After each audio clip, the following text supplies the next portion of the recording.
Oh, yes, you are still. I love this. I love this. Okay, so why did I not know you were in LA? I have I've no been idea. here almost 5 years. But you were in New York before, right? Yeah. Okay. I'm just like, am I losing my mind? It's been so long. Okay, so just to reintroduce you, Daisha Graf. Now, let me just say, she goes by at I am the Daisha on almost all of your handles. So Instagram, I feel like you're on the most. Yes. But you have been doing so much in the last. I'm just like Instagram profiling all of my friends these days just to kind of see where people are at with like this whole shift online. And I know that you are teaching in addition to being mentors to people, being in addition to being out at the rallies. I see you dancing in the street. In addition to collaborations with a lot of different brands, you know, like Diva Curl, and I think I saw something about Puma and just a few other ones. So your career started as a dancer, right? Yeah. But it has kind of done this like into acting, into brand ambassador, kind of into I'm a yogi. You're a yogi, right? Mm-hmm. Yes. So just kind of, I'm just gonna just throw out some questions because I know that for Level Up, we're really talking about shifting online and what people can do to kind of enhance their brand if they don't know very much about, you know, the online space or how they can transition from what they're doing in person to being online.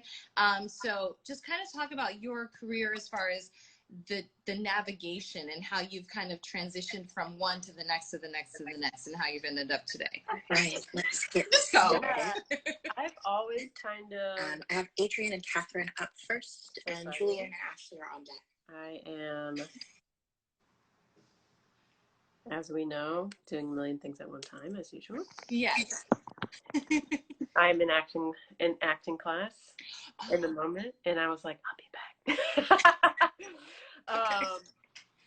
Yes, so I started in dance, and I've done that since I was a little kid, and was fortunate enough to go get a degree in dance in New York, and that's kind of when I first discovered hip hop, and I was like, what is this? You know, and then kind of dived in deep to that, and it just kind of took on its own thing.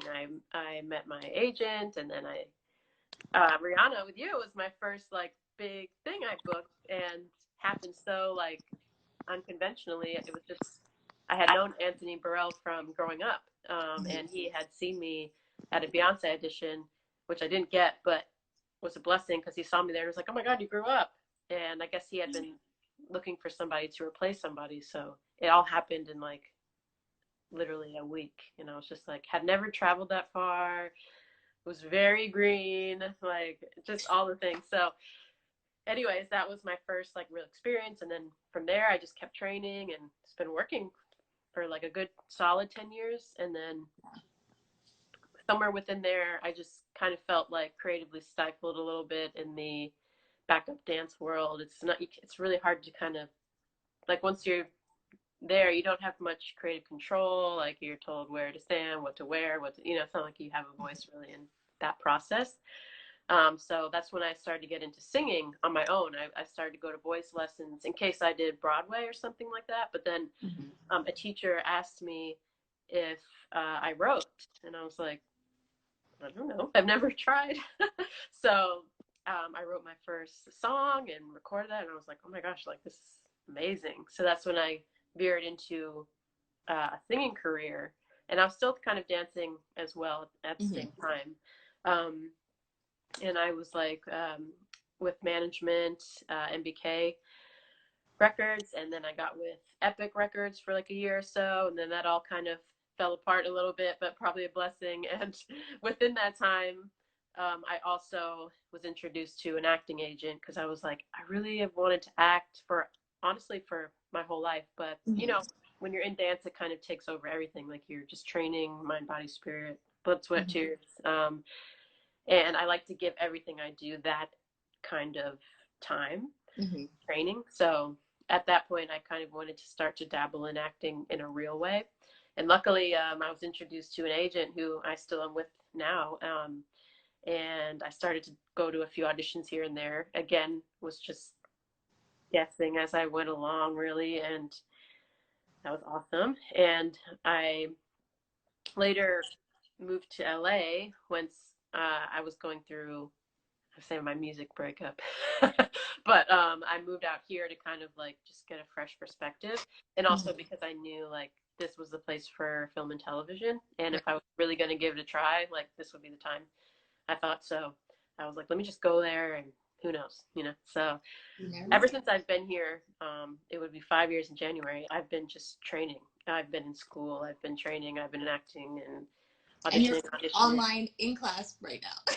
And I'm online in class right now. And I told them, hey guys, can you put my scene later because I have something else I have to do. But yes, so it's been amazing, and acting has opened me up in ways that I could never have imagined. I feel like it's made me more vulnerable, had to really dig deep into my own isms, and I've learned so much about myself and just being more vulnerable and able to access different emotions that I suppressed a lot. So it's been fantastic. Yay. Well, so I know that there's a lot that you do in the online space. Do you have, like, when you post online, are you thinking about it, like you're planning it, or you're just kind of like whimsical? Like, there's so many people who are, you know, worried about their presence online and how that will affect, you know, other things, you know, and as far as their career and whatnot.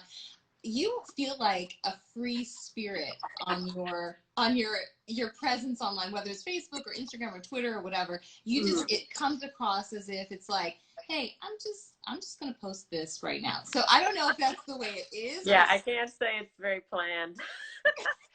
I kind of like am just living my life, and with my social, I've always just tried to make it as organic as possible. I've never wanted it to feel like put on, or if you meet me outside, I want you to feel like I'm the same person on my social as I am like in real life, because that's always weird, you know?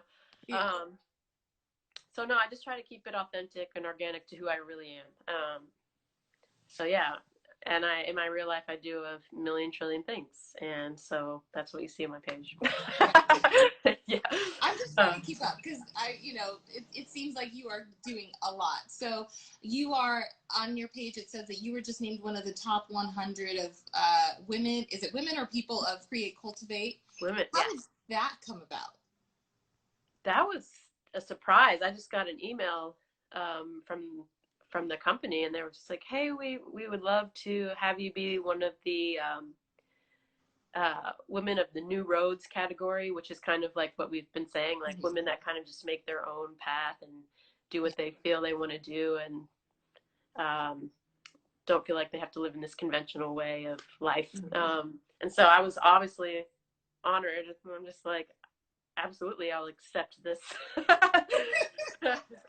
And just be surrounded by a bunch of like powerful women. Of course, yeah. Yeah. Well, so what is next for you? Because I know that if you have a million trillion things going, and obviously you're in the same acting vein because you're in class right now, then are you looking to like world domination, you know, major actress, Oscar nominations, all of that?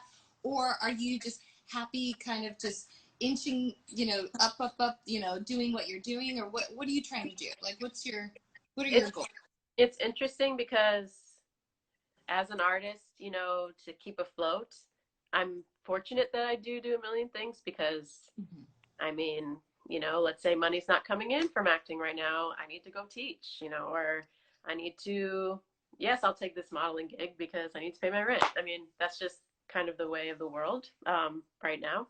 But when I moved here, my intention really is acting. It was just, okay, I'm going to really focus on acting. So I felt like my backup dance career, I had kind of gotten done all the things I wanted to do.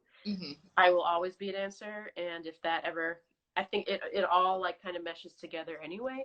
Yeah. And sometimes I'll still get called for a gig here and there, and I'm like, great. But I'm not in the cattle calls at this point anymore. I don't even think they're gonna have them anymore. Just social distancing. Right. Right.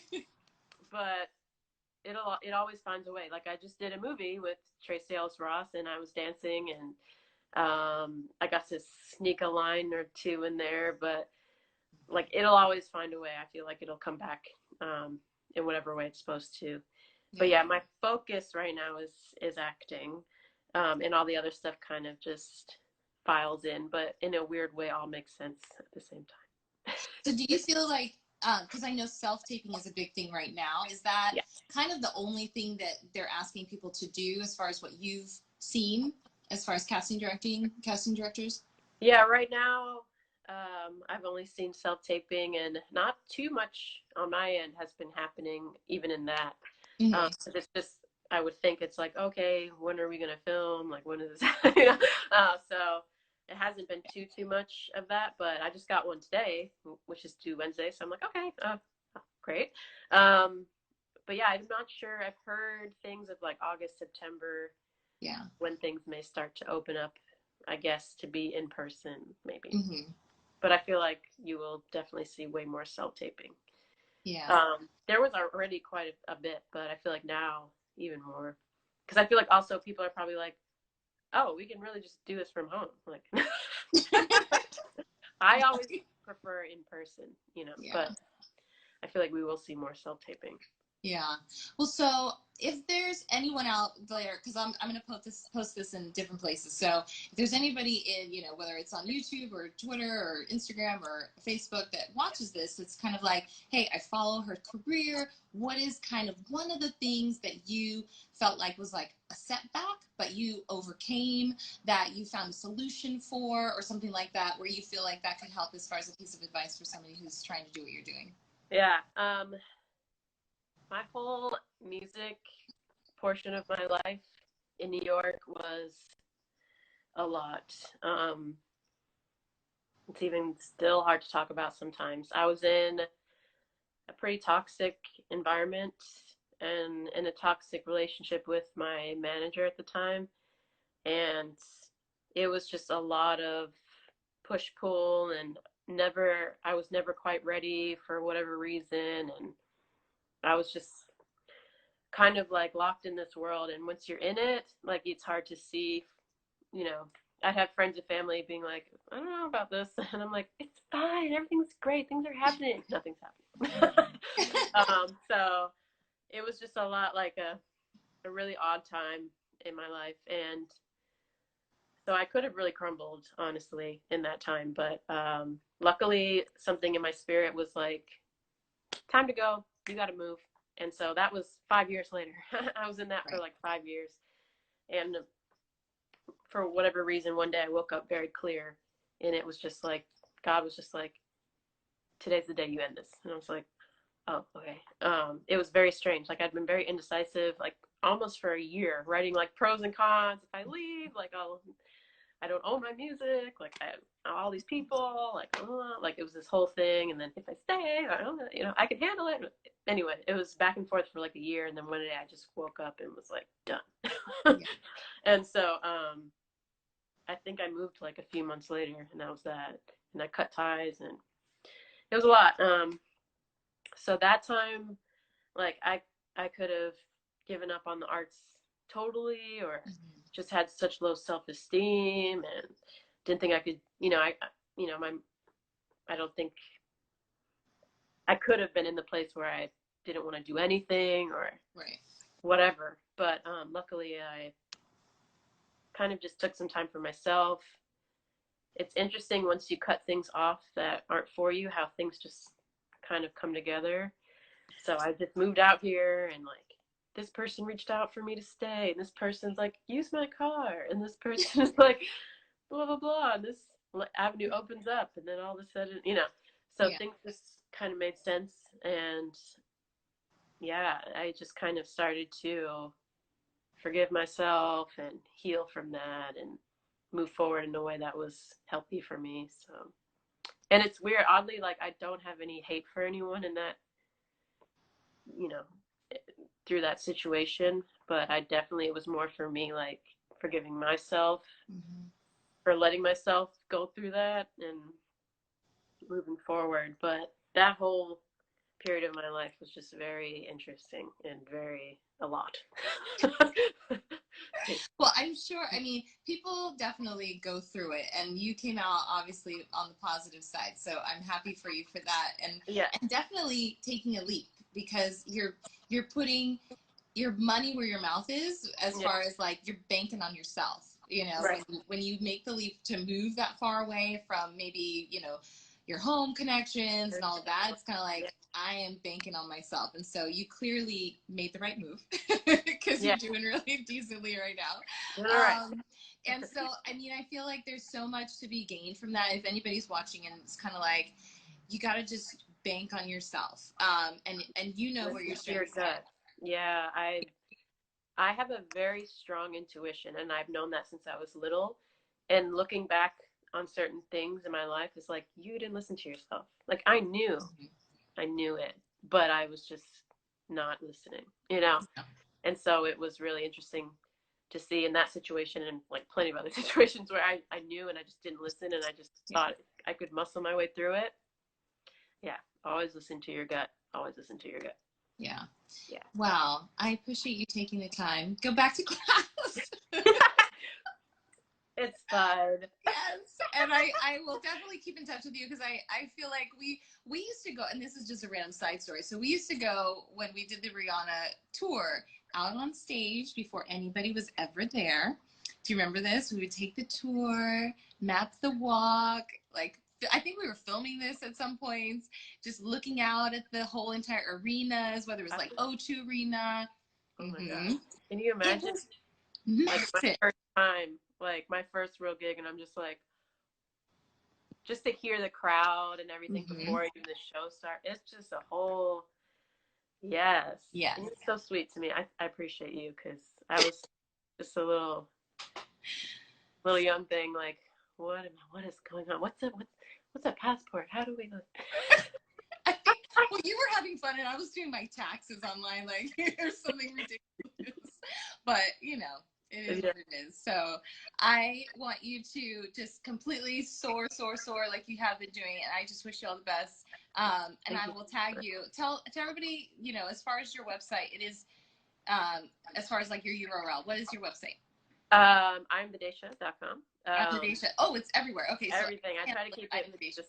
I try to keep it consistent. I'm actually soon gonna do probably a brand new website, but it's there for now, so you can totally go look at that. But yeah, all platforms is I'm the Daisha, so I'm easy to find.